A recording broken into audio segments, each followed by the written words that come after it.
राजस्थान के जयपुर से है, जहां 26 जनवरी 73वें गणतंत्र दिवस के मौके पर मीठी कोठी पहाड़गंज जयपुर में एक प्रोग्राम मीठी कोठी विकास समिति की तरफ से हुआ। प्रोग्राम के आयोजक डॉक्टर अता उर रहमान और परवेज आलम रहे। साथ ही इंतजाम या कमेटी मौजूद रहे। मौजूदा दौर की राजनीति पर कटाक्ष करते हुए सभी अतिथियों ने अपनी बात रखी और जनता के मुद्दों को सर्वोपरि बताया।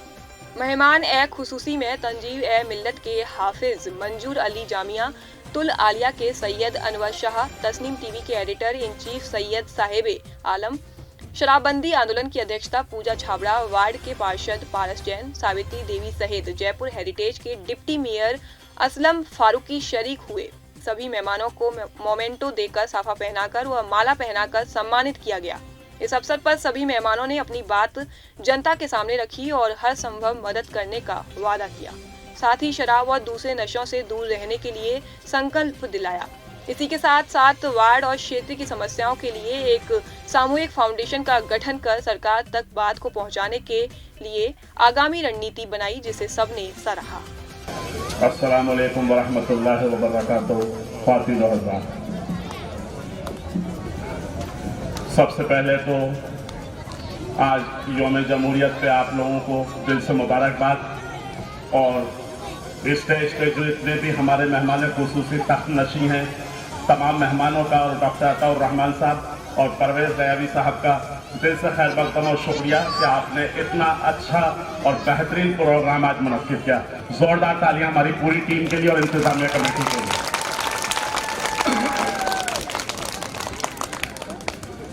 जैसा कि आप सब लोगों को मालूम है कि आज की तारीख में जो मुल्क के हालात हैं, ये मुल्क के हालात इतने बद से ज्यादा बदतर हो चुके हैं कि एज ए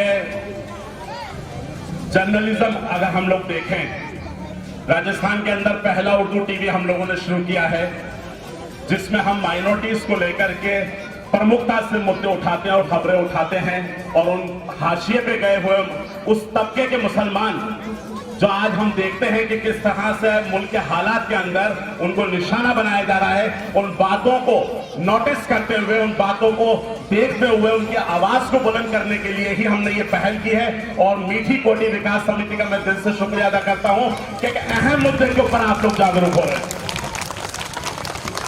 यकीनन जैसा भी हाफिज मंजूर अली साहब ने कहा कि हमारे जो जनप्रतिनिधि होते हैं वो इस कदर लापरवाह हैं कि आए दिन हम जलसे मुनक्किद करें, चाहे प्रोग्राम करें, चाहे कार्यक्रम करें, चाहे मल्यार्पण हो, चाहे बर्थडे हो, चाहे कुछ भी ऐसा प्रोग्राम हो, तो वहां तो हमारे जनप्रतिनिधि जो विधायक महोदय होते हैं, मंत्री महोदय होते हैं, पहुंच जाते हैं, लेकिन असल में जो अवामी जो जरूरत है उसके अंदर ये लोग नदारद रहते हैं। इनको चाहे आप टेलीफोन लगाएं, चाहे ज्ञापन दें, चाहे स्पीकर दें, लेकिन ये कहीं से कहीं तक आपकी कोई बात सुनने को तैयार नहीं। तो इसलिए इनको इंतजार रहता है कि 5 साल पूरे हो जाए और टाटा बाय बाय।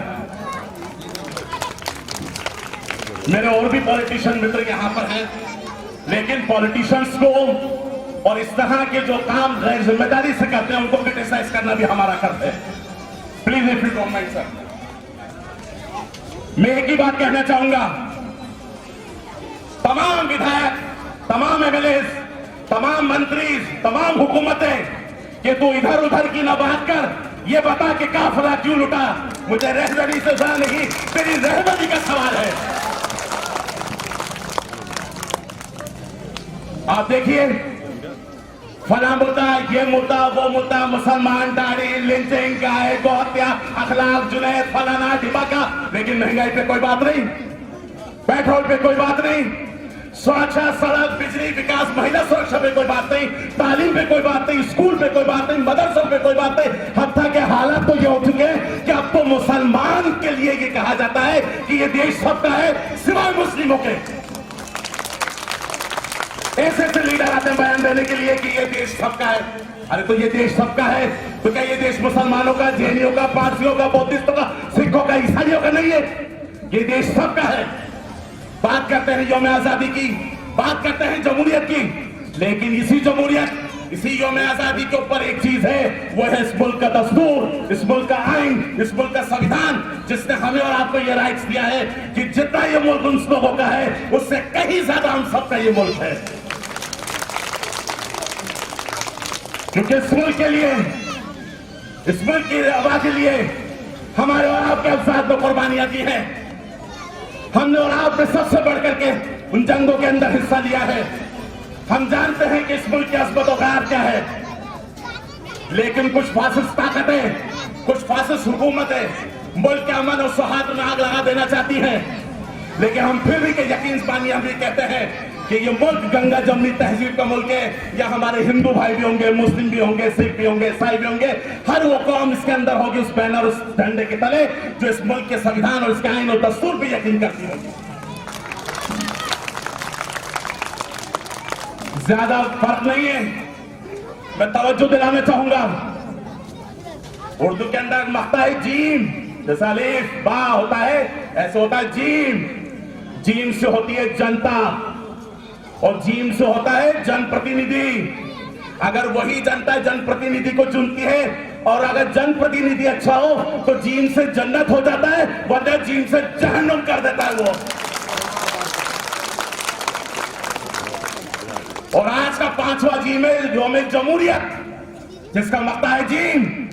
आज यौम जमहूरियत के ऊपर अगर जनप्रतिनिधि जनता के साथ में जन्नत का उदाहरण नहीं करता कि हम आपके वार्ड, आपके इलाकों, आपकी चीजों को हम सुविधाएं मुहैया कराएंगे, तो नालत है ऐसे जनप्रतिनिधियों के ऊपर।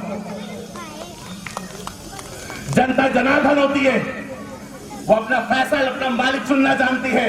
लेकिन यही जनता अगर चाहे तो ऐसे राजनेताओं को उखाड़ के फेंक सकती है जो उनके किसी काम के नहीं, सिर्फ 5 साल में आते हैं। वक्त क्योंकि मुख्तसर है, अपनी बात को मुकम्मल करते हुए मैं यही कहना चाहूंगा कि ऐसे जनप्रतिनिधि जो वाकई जनता के प्रतिनिधि हैं, आप उनका पूरा साथ दीजिए।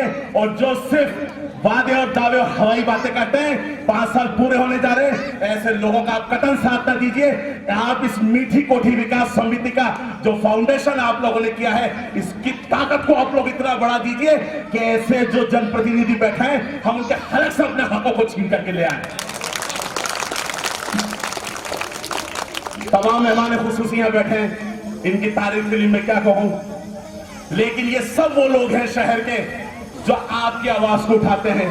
चाहे वो शराब और नशे से जैसे मुद्दे पूजा जी छापड़ा हो, चाहे वो बच्चियों की तालीम जैसे मुद्दों के ऊपर काम करता अनवर शाह साहब हो, चाहे वो तंजीम और मिल्लत और कौम की फिक्र करता हाफिज मंजूर अली साहब हो, चाहे हमारे हेरिटेज के डिप्टी मेयर अफजल फारूकी साहब हो, मोहतरमा साहिबा हो, तारक जैन साहब हो, दिगर ऐसे जिम्मेदार हो, या ताउर रहमान साहब हो या परवेज साहब हो, ये सब फिक्रमंद लोग हैं। तो इंशाअल्लाह ताला आज की ये मजलिस और आज का ये प्रोग्राम यकीनन एक कामयाब प्रोग्राम होगा। इस अहद के साथ हम लोग जाए, सिर्फ सुनने और सुनाने से प्रोग्राम कामयाब नहीं होते, हमें और आपको अमल की भी जरूरत है इंशाअल्लाह ताला। डॉक्टर अताउर साहब, परवेज बिहारी साहब और इस मीठी कोठी विकास समिति को बनाने वाले तमाम ये सभी लोग, जिनके लिए जोरदार तालियों के साथ, इतनी जोरदार तालियां हो, उनके हाथ करके तालियां हो कि आज हमारे हकों को मांगने के लिए हमारे बीच में कोई विकास समिति बनी है। देखिए, कई बार ऐसा लगता है कि कुछ चीजों को जानकारी लेनी है या कुछ चीजों को मांगना है, कुछ चीजों को हमको लेना है, तो ऐसी ही विकास समितियां बनती है जिनके माध्यम से कोई आगे प्रस्ताव रखा जाता है। हम तो एक छोटे से जनप्रतिनिधि, हम तो एक वार्ड के जनप्रतिनिधि हैं। हम भी कई बार एरिया से निकलते हैं तो कोई चीज ऐसी रह जाती है कि मान लो कोई छोटा सा नाली का ही काम है या कोई सीवर टूट रही है या सड़क का ही काम है, तो हम उस चीज को छोड़कर निकल जाते हैं। लेकिन कोई मोहल्ले के जिम्मेदार लोग होते हैं या कोई लोग जो वहाँ के बाशिंदे होते हैं या वो विकास समितियां होती है जो उन कार्यों को हमें बताती है कि साहब देखिए काम छूटा हुआ है, इसको आगे से बढ़ के कराएं। इन चीजों को जब समावेश होता है तो ऐसी समितियां खड़ी होती है जिनके लिए मैं बहुत शुक्रगुजार हूं, इन समिति का गठन करने वालों का। बात की कोशिश करेंगे कि इन इलाकों के बीच में भी एक कॉलेज खोला जाए ताकि यहाँ की तालीमी जरूरत पूरी हो सके। दूसरा काम जो इस इलाके के अंदर हुआ था वो इंग्लिश मीडियम स्कूल का काम था। गालिबन हर कॉन्स्टिट्यूंसी के अंदर एक इंग्लिश मीडियम स्कूल खोला गया। इस इलाके की भी जरूरत थी इंग्लिश मीडियम स्कूल, लेकिन वो इंग्लिश मीडियम स्कूल यहाँ नहीं खोल करके आदर्श नगर के लास्ट कॉर्नर के ऊपर जाकर के खुला। आपके क्या नाम है, ये तिलक नगर और ये जो इलाका है उसके पूर्व जवार में जाकर के खुला और हमारी ये पूरी बस्ती उस इंग्लिश मीडियम स्कूल की फायदे से महरूम हो गई, जबकि जरूरत इस बस्ती के बीच में उस स्कूल को खुलने की थी। तो मैं अपने इन जिम्मेदारों के तवज्जुह से ये बात भी कहना चाहता हूँ कि इस साल बजट के अंदर प्रोविजन करवा करके एक इंग्लिश मीडियम स्कूल इस बस्ती के दरमियान के अंदर भी खोला जाए, ताकि यहाँ के लोग ज्यादा से ज्यादा उससे मुस्तफीद हो सके। तीसरी जो इस इलाके की सबसे बड़ी और बहुत बड़ी जरूरत है वो इलाज मुआवजे का मसला है। यहाँ पर आदम शाह हॉस्पिटल मौजूद है, ये मोहम्मदी हॉस्पिटल है, और इस किस्म के और कई अस्पताल अपने तौर के ऊपर इस खिदमत को अंजाम दे रहे हैं। यकीन मानिए कि अगर ये अस्पताल नहीं होते तो यहाँ के सेहत के मामला का क्या हल होता। इसलिए जरूरत इस बात की है कि यहाँ पर इस पूरे जो तीनों विधानसभाएं हैं उनके दरमियान में एक सैटेलाइट हॉस्पिटल का कयाम यहाँ बहुत ही परवेश भाई साहब को मैं 7-8 साल से जानती हूँ। उन्होंने काफी सामाजिक कार्यक्रमों में मुझे बुलाया भी है और मुझे अपनी बात रखने का मौका भी दिया है। आज आपके समक्ष इतनी सारी बेटियां बैठी है, जब शिक्षा की बात की गई बेटियों को, तो ये बढ़कर सुनकर अच्छा लगा कि यहाँ की बेटियां अव्वल आती हैं।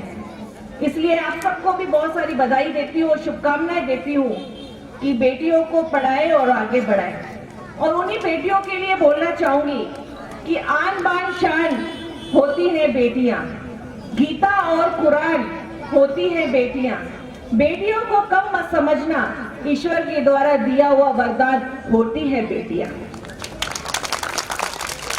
तो सभी जब बैठे थे तो मैं आलम साहब से बात ये कर रही थी कि जब हम छोटे थे स्कूल में जाते थे तो 26 जनवरी और 15 अगस्त के त्योहार के दिन तैयार होकर जाते थे और ये आलम होता था कि आज हम स्कूल में जाएंगे तो आज हमको लड्डू मिलेंगे। लड्डू का होता था कि 15 अगस्त और 26 जनवरी को हमें स्कूल में लड्डू मिला करते थे, लेकिन आज का दुर्भाग्य ये है कि 15 अगस्त और 26 जनवरी को स्कूल की छुट्टियां होती हैं। सविता जी, हमारे एरिया के पार्षद जैन साहब, छाबड़ा जी, ये सब लोग वो मेहमान हैं जिनको देखने के लिए हम समझते रहते हैं।